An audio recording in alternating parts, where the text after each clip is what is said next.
Hello everyone, class 11th permutation and combination chapter 7 exercise 7.1 आज मैं लेकर के आया हूँ।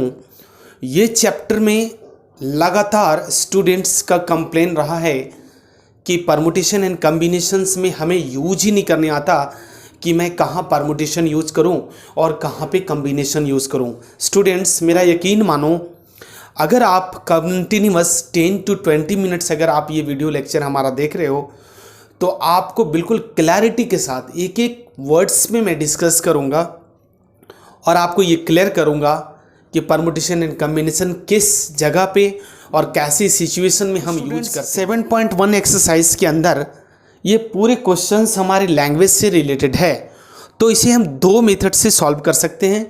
पहला लॉजिकल मेथड जो कि बहुत बेस्ट माना जाता है यहाँ पे, और दूसरा है हमारा परमुटेशन एंड कम्बिनेशन से रिलेटेड फॉर्मूले के according.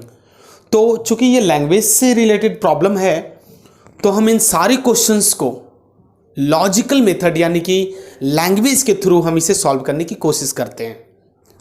Students, permutation and combination पहचानने के लिए सबसे पहले आपको ये ध्यान देना होगा कि क्वेश्चंस में कहाँ पे अरेंजमेंट नाम का वर्ड है और कहाँ पे सिलेक्शन नाम का वर्ड है। अब ध्यान से सुनना, जहाँ पे अरेंजमेंट वर्ड है तो सीधा समझो कि वहाँ पे ऑर्डर मैटर बिल्कुल करेगा, और ऑर्डर मैटर अगर करता है तो वो आपका परमुटेशन से रिलेटेड प्रॉब्लम है। और यदि जहाँ पे सिलेक्शन नाम का वर्ड है, चॉइस और चूजन नाम का वर्ड है, जहां पे चूज नाम का वर्ड दिया हुआ है या चॉइस लिखा हुआ है या कहीं पे सिलेक्शन लिखा हुआ है, तो दैट मीन्स कि वहां पे आपको कॉम्बिनेशन यूज करनी है। और ऐसे केस में ऑर्डर मैटर बिल्कुल नहीं करता। परमुटेशन में वर्ड्स प्रॉब्लम आ सकते हैं, डिजिट से रिलेटेड प्रॉब्लम आ सकते हैं और नंबर से रिलेटेड प्रॉब्लम आ सकते हैं। अदरवाइज जो कॉम्बिनेशन है, कॉम्बिनेशन के अंदर हमेशा कार्ड वाले प्रॉब्लम आते हैं या बॉल से रिलेटेड प्रॉब्लम आते हैं। हाँ, मैं इस बात को दोबारा से आपको रिपीट कर दूं, परमुटेशन में हमेशा अरेंजमेंट नाम का वर्ड दिया होगा डिफरेंट वेज के लिए, है ना, ऑर्डर मैटर बिल्कुल करेगा।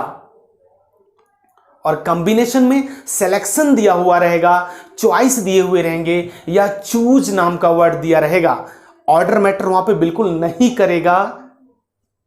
कॉम्बिनेशन के केस में हमेशा कार्ड और बॉल से रिलेटेड प्रॉब्लम आते हैं, और परमुटेशन से रिलेटेड क्वेश्चंस में हमेशा वर्ड प्रॉब्लम दिया रहेगा, डिजिट से रिलेटेड प्रॉब्लम दिए रहेंगे या फिर नंबर से रिलेटेड प्रॉब्लम दिए रहेंगे। 7.1 परमुटेशन एंड कॉम्बिनेशंस के क्वेश्चन नंबर फर्स्ट, आइए वन बाय वन देखते हैं।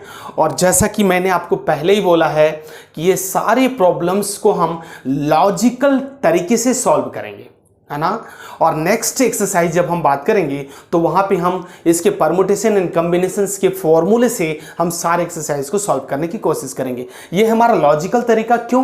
क्योंकि ये सारी लैंग्वेज के प्रॉब्लम है ना। आइए देखते हैं, इससे बच्चों को ज़्यादा आसानी से समझ में आ जाता है। यहाँ पे परमुटेशन एंड कॉम्बिनेशन का अगर by the way formula use करेंगे तो आप शुरुआती, चूंकि ये एक्सरसाइज 1.1 है 7 तो आपको प्रॉब्लम हो सकती है। तो आइए डायरेक्टली क्वेश्चन नंबर 1 पे, how many 3 digit number can be formed by 1 2 3 4 and 5 assuming repetition of digit is allowed। और क्वेश्चन नंबर 2 में कहता है repetition of digit is not allowed। देखो यहाँ पे दो क्वेश्चंस हैं और बड़ा आराम से फर्स्ट क्वेश्चन हमें देखना होता है। जैसा कि मेरा अपना ऐसा तरीका है बताने का कि फर्स्ट क्वेश्चन को बाजीजी से देखेंगे, बाद बाकी क्वेश्चन को आप चाहो तो थोड़ा बहुत चल सकता है, बट फिलहाल आइए क्वेश्चन नंबर फर्स्ट देखते हैं। तो पहला क्वेश्चन में इन्होंने बोला है कि repetition of digit is allowed, और नंबर आपके पास गिवन है 1 2 3 4 एंड 5। ये 5 डिजिट हैं और आपको 3 डिजिट के नंबर बनाने हैं। अच्छा जी, 3 डिजिट के नंबर तो भैया ऐसे ही बनाओगे ना। अच्छा, इसमें पहला क्वेश्चन कहता है रिपीट करना है और दूसरे में नॉट रिपीट करना है ना, repetition of digit is not allowed. Okay जी, तो अगर रिपीट करना है, अगर नंबर रिपीट करना है और नंबर 1 2 3 4 5 तक नंबर हैं और 3 डिजिट के नंबर बताने हैं। ओके, तो देखो इसको आप बोलते हो फर्स्ट प्लेस, है ना, फर्स्ट प्लेस, यानी कि आप यूनिट प्लेस भी बोल सकते हो, यूनिट प्लेस। इसको आप सेकंड प्लेस यानी कि टेंस प्लेस, और ये वाला आपका 100 प्लेस यानी कि थर्ड प्लेस भी आप बोल सकते हो। ओके, अच्छा, इस टोटल बात को टोटल नंबर ऑफ वेज बोलते हैं। क्या बोलते हैं? टोटल नंबर ऑफ वेज, मतलब ये तरीका, भरने का तरीका। अच्छा, पहला क्वेश्चन बोल रहा है कि repetition of digit is allowed. 3 digit के नंबर आपको बनाने हैं भैया, कितने? 3 डिजिट के नंबर बनाने हैं, और आपको बोलता है रिपीट कर सकते हो, जो नंबर आपके पास हैं वो सारे के सारे रिपीट कर सकते हो। तो आप मुझे बताओ कि यूनिट प्लेस, ये वाला यूनिट प्लेस जो है फर्स्ट वाला प्लेस, ये कैन बी फिल्ड। आप ऐसे सेम जैसे मैं बोल रहा हूं ऐसे लिखना है कि unit place can be filled by, कितने तरीके से भरा जा सकता है इस वाली जगह पे। देखो, चूंकि ये ऑड इवन की बात होती तो हमारा मस्ट हो जाता कि हम राइट साइड से इसको भरते हैं ना, बट चूंकि ये सिर्फ 3 डिजिट का नंबर है तो आप चाहो तो इधर से भर लो, चाहे तो इधर से भर लो, आपकी जैसी मर्जी आप करो, कोई इशू नहीं है। ओके, फिलहाल अगर हम यूनिट प्लेस को भरते हैं किसी भी नंबर से, देखो ना, तो 1 2 3 4 5 यानी टोटल 5 डिजिट है, तो पहले वाले को तो हम 5 ही तरीके से भरेंगे, क्योंकि ये तो फिक्स है ना। स्टार्टिंग अगर हम इधर से भी लेते हैं तो इसे भी हम 5 तरीके से ही भरते। ओके जी, फिलहाल तो अभी हमने राइट साइड से लिया है। अच्छा, तो सेकंड प्लेस को हम कितने तरीके से भरेंगे? ध्यान से सुनो, सेकंड प्लेस को हम कितने, यानी कि टेंस प्लेस को हम कितने तरीके से भरेंगे? तो भाई अगर यहां पे 1 डिजिट भर दिया तो क्या दूसरा डिजिट, इसी बात को हम यहां नहीं भरेंगे क्या?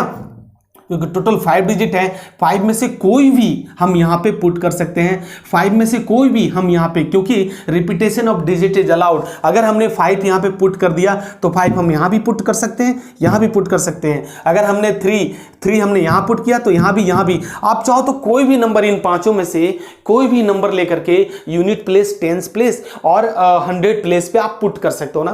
तो इस तरह से आप देख रहे हो कि repetition of digit is allowed के केस में तीनों में, यानी कि यूनिट प्लेस, टेंस प्लेस और 100 प्लेस पे सेम नंबर रिपीट हो सकते हैं, क्योंकि टोटल नंबर कितने हैं? 5 हैं। तो इस तरह से जब आप देखोगे तो कैन बी फिल्ड बाई 5 और यूनिट हो गया, इसके बाद tense place can be filled by 5 and 100 place can be filled by 5। तो टोटल नंबर ऑफ वेज कितना होगा बच्चों?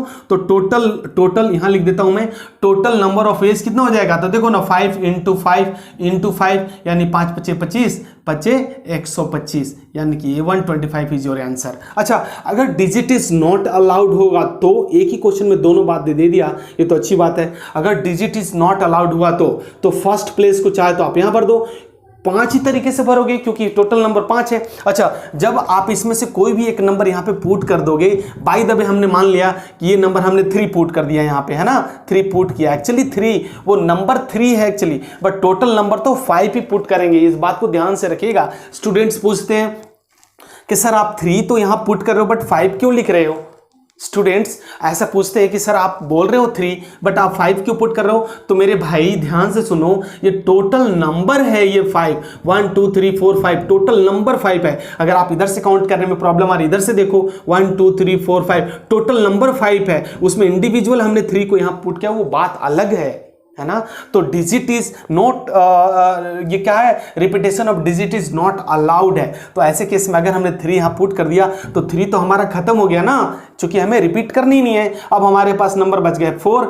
अगर हमने इनमें से कोई भी number, by the way 5 use कर लिया तो 5 तो हमारा मिट जाएगा। अब तो जो लेस्ट नंबर हो जाएगा वो हमारे बच जाएंगे 3, चूंकि यही तो हमारे नंबर बचेंगे जो रिपीट नहीं होगा। तो ऐसे हम बात करेंगे। तो इस तरह से आप देखो ना, टोटल नंबर ऑफ वेज कितना हो गए? अगर आप लैंग्वेज में लिखोगे तो आपको ये लिखना है कि unit place can be filled, ये या कर लो by 5 times, tens place can be filled by 4 times and 100 place can be filled by 5। तो इस तरह से आप देखोगे कि टोटल नंबर कितने हो जाएंगे? टोटल नंबर ऑफ वेज हो जाएंगे आपको 3, देखो 5 4 = 20 यानी कि 60 वेज जो आए।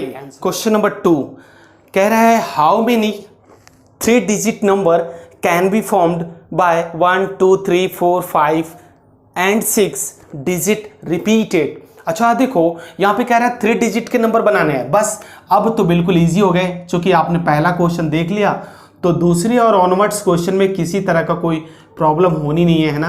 तो आपको पता है पहला वाला यूनिट प्लेस, टेंस प्लेस और ये 100 प्लेस है, 3 डिजिट के नंबर बनाने हैं। और नंबर जो आपके पास गिवन है वो नंबर है आपका नंबर जो है वो है 1 2 3 4 5 एंड 6। अच्छा, एक कंडीशन लगा दिया है कि जो नंबर बनेंगे भैया वो इवन नंबर होने चाहिए। क्या होने चाहिए? इवन नंबर होने चाहिए। ओके, तो बस अब कंडीशन पे थोड़ा सा गौर करना है कंडीशंस पे, क्योंकि देखो कंडीशन पे गौर करना कह रहा है कि यहाँ पे जो नंबर होंगे वो सम संख्या बननी चाहिए, इवन नंबर होनी चाहिए। अच्छा जी, इवन नंबर होने के लिए क्या कंडीशन है सर?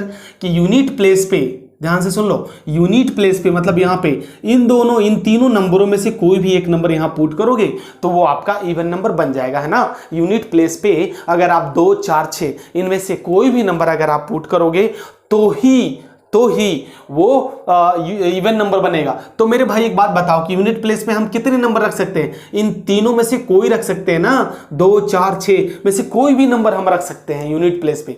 सपोज करो हमने यहाँ पे 4 नंबर रख दिया तो रेस्ट मेरे पास कितने नंबर बच गए? अगर 4 हमने यहाँ पे रख दिया तो रेस्ट कितने नंबर बच गए? अच्छा, ये भी कह रहा है कि डिजिट रिपीटेड। क्या बोल रहा है? Digit repeated. तो एक बात बताओ कि ये 2 3 4 4, यहाँ पे 4 अगर आपने यहाँ रख दिया तो आप इस 4 को इधर भी यूज कर सकते हो, क्योंकि डिजिट रिपीटेड वहां क्वेश्चन में बोल रहा है। आप एनसीईआरटी का बुक अपने साथ लेके बैठना और वहां पे ध्यान से देखना।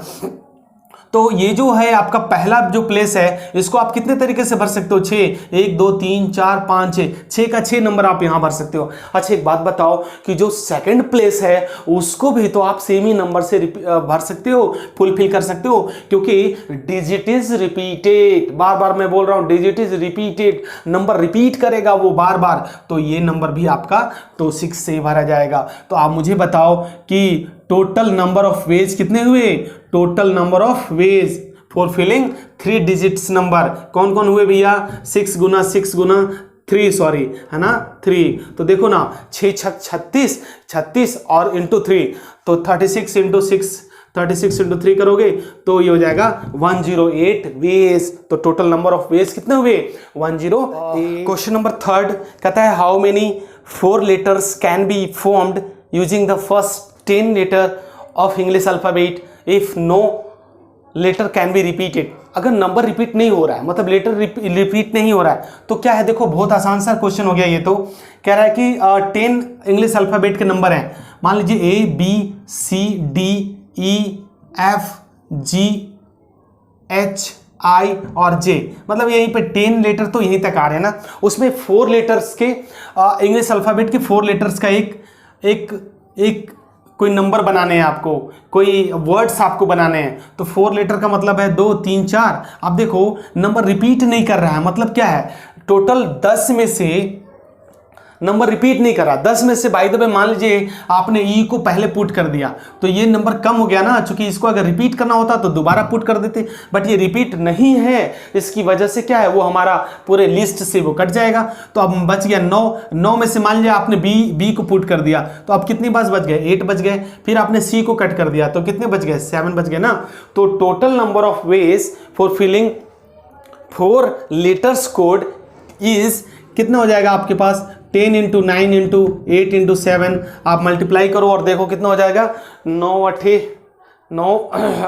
56 56 और 9 504 और उसमें 10 से मल्टीप्लाई यानी 5040 है ना, 5040। इस तरह से आप देखो कि ये क्वेश्चन नंबर 3 बहुत इजी था। Repetition of digit is not allowed के केस में सीधा नंबर डिलीट करते जाओ, हटाते जाओ, वहां से मिटाते जाओ और जितने नंबर्स डिक्रीज होते जाएंगे उतना लिख के आपस में मल्टीप्लाई कर देंगे। तो ये तो हमारा लॉजिकल तरीका है। Question number 4, how many 5 digit telephone number can be constructed by using 0 to 9 if each number starts 67 and no digit appears more than 1। कह रहा है कि 0 से लेकर के 9 तक आपके पास नंबर हैं। ध्यान से देखिएगा 4 5 6 7 8 और 9, ये 0 से लेके 9 तक यानी कि टोटल 10 डिजिट नंबर हो गए। और कह रहा है कि आपको 5 डिजिट का टेलीफोन नंबर का कोई नंबर बनाने हैं, 5 डिजिट का। ओके जी, 1 2 3 4 5 1 2 3 4 5। अच्छा, उसमें फिक्स कर रखा है इन्होंने कि जो पहला 2 डिजिट नंबर है वो 67 नंबर से ही स्टार्ट होगा। तो पहले में आपका जो 67 यानी 67 ये तो फिक्स कर दिया है ना, इनको तो फिक्स कर दिया। तो ये 6 के टोटल नंबर में 6 कितने नंबर है, तो अकेला 1 ही तो है। 7 कितने हैं, तो 1 ही तो है। तो ये क्या है, 2 नंबर्स तो फिक्स कर दिया। उसके बाद बोलता है कि जो नंबर आप आगे पुट करोगे वो दोबारा एक बार से दोबारा दिखना नहीं चाहिए, मतलब डबल बार दिखना नहीं चाहिए। देखो दोबारा देखो, no digit appears more than 1, मतलब जो नंबर दिखेंगे वो एक से ज्यादा बार नहीं दिखना चाहिए। ओके, तो अब मुझे बताओ टोटल 10 डिजिट में 2 डिजिट यानी 6 और 7 तो आपने पहले फिक्स कर दिया ना, फिक्स कर दिया। ये कोई भी नंबर बनेगा स्टार्टिंग में यही नंबर रहेगा, कोई भी नंबर बनाओगे नंबर ये स्टार्टिंग में यही दोनों नंबर रखने, तो ये दोनों तो फिक्स हो गए। अच्छा जी, तो बाकी जो 3 प्लेस हैं, 1 2 3 यूनिट प्लेस हैं, इस प्लेस में हम कितने नंबर रख सकेंगे, तो आप काउंट कर लो 1 2 3 4 5 6 7 8, यानी कि जो थर्ड प्लेस है इस पे हम 8 पुट करेंगे, उसके आगे वाले में 7 और उसके आगे वाले में 6। आप खुद देखो ना, आप खुद देखो ना, कुछ भी प्रॉब्लम है क्या। अच्छा, तो टोटल नंबर ऑफ वेज कितने हो जाएंगे, टोटल नंबर ऑफ वेज कितने हो जाएंगे सर, तो 8 गुना 7 गुना 6। अच्छा, 1 गुना 1 लिखने की जरूरत है क्या भाई, ये कौन लिखता है मुझे बताओ ना। 8 सत्ते 56 और गुना 6 यानी 6 छक 36, कैरी 3, 5 36 और 3 33। ये देखो how total number of ways कितने हो जाएंगे, तो 3 3। बात करेंगे क्वेश्चन नंबर 5, कह रहा है coin is tossed 3 times and outcomes are recorded, how many possible outcomes. देखो एक सिक्का है और सिक्के को उछाला जा रहा है 3 बार, कितनी बार, 3 टाइम्स। तो पॉसिबल आउटकम्स क्या होंगे ये बताने की जरूरत है क्या। जैसे किसी भी एक सिक्के में एक हेड है और दूसरी तरफ पीछे साइड में टेल है, तो अगर एक बार उछालोगे तो हेड और टेल में से कुछ भी आ सकता है ना भाई, हेड और टेल में से कुछ भी आ सकता है। अच्छा, दूसरी बार उछालोगे तो क्या उसमें सिर्फ हेड ही आएगा, टेल नहीं आ सकता क्या, कैसी बातें कर रहे हो। तो वहां भी आपको हेड और टेल दोनों पॉसिबिलिटी होती है। बोल रहा है कि ये 3 बार उछालना है, तो तीसरी बार भी क्या है, वो दोनों सेम ही हो जाएंगे। तो इस तरह से कितना हो जाएगा, total number of ways of outcomes, आप ऐसे बोल सकते हो total number of outcomes is equal to A। Question number 6, 5 flag of different colors, how many different signals can be generated, each signals required using of 2 flags, one below the others। देखो 5 flag हैं और 5 flag के अंदर 2 flag वाले आपको झंडे बनाने हैं, तो कितने झंडे बन सकेंगे ऐसा ये पूछता है। देखो तो टोटल आपके पास 2 कलर के झंडे बनाने हैं जी। अच्छा जी, 2 कलर के झंडे बनाने हैं और टोटल 5 कलर हैं, आप ऐसा मान के चलो। तो देखो पहले वाले यूनिट प्लेस और टेंस प्लेस को, पहले वाले को अगर 5 है तो 5 के 5 हम यहाँ पे रख के पुट कर सकते हैं। अच्छा, इसका मतलब क्या है कि नंबर दो ही कलर से बनेंगे, मतलब repetition of digit is not allowed यहाँ भी हो रहा है। देखो क्योंकि पहले वाले में अगर 5 कलर्स हैं तो 5 के 5 हम इसमें पुट कर देंगे। अच्छा, दोबारा रिपीट नहीं करना है, तो नेक्स्ट वाले में कितना हो जाएगा, 4 हो जाएगा ना भाई। सेकंड वाले जो कलर बनेगा, जो फ्लैग बनेंगे उसमें हम दूसरा कलर पुट करेंगे, और जब पहला में हमने 5 के 5 ऑप्शन दे दिया तो दूसरा में हमें कितना रखना पड़ेगा, 4। तो इस तरह से 5 × 4। देखो ये सारे क्वेश्चन लैंग्वेज से रिलेटेड हैं, इसीलिए हमने इसको लॉजिकल मेथड से सॉल्व करा है ना, लॉजिकल मेथड से सॉल्व करा है। तो देखो लॉजिकल मेथड कितना इजी है। नेक्स्ट और कमिंग एक्सरसाइज में जब भी हम बात करेंगे तो हम सारे फॉर्मूला बेस्ड क्वेश्चन सॉल्व करेंगे। ओके, तो आइए यहाँ पे एक बात और मैं आपको पूरा थ्रू आउट जो है चैप्टर रिवाइज करा दूं, परमुटेशन एंड कॉम्बिनेशंस। देखो चैप्टर को सबसे पहले तो आइडेंटिफाई करना ही मुश्किल है कि हम कैसे परमुटेशन, कब परमुटेशन यूज करेंगे और कब कॉम्बिनेशन यूज करेंगे। तो एक बार और ध्यान से सुन लो कि परमुटेशन का मतलब होता है अरेंजमेंट, डिफरेंट वेज से ऑर्डर उसमें मैटर करेगा, चाहे वो वर्ड का प्रॉब्लम हो, डिजिट का प्रॉब्लम हो या नंबर का प्रॉब्लम हो। अगर ऐसे कहीं पे लिखा हुआ है, अरेंजमेंट नाम का वर्ड दिया हुआ है, तो आप समझो कि हमें परमुटेशन बात करनी है, हमें परमुटेशन वहां पे यूज करना है। अच्छा, दूसरी तरफ क्या है, दूसरी तरफ है कॉम्बिनेशन। तो कॉम्बिनेशन का मतलब क्या है, व्हेन वी सेलेक्ट, ध्यान से सुनो, when we select something out of a group of something, out of a group of something, मतलब जिसमें हमें सिलेक्शन की बात करनी हो, जहाँ पे चॉइसेस दिया हुआ हो, जहाँ पे चूज नाम का वर्ड दिया हो, इसमें ऑर्डर बिल्कुल मैटर नहीं करेगा। इसमें मतलब कॉम्बिनेशन में कार्ड से रिलेटेड या बॉल से रिलेटेड कोई प्रॉब्लम होती है तो हम कॉम्बिनेशन यूज करते हैं ना। समझ में आई बात? Okay, thank you so much.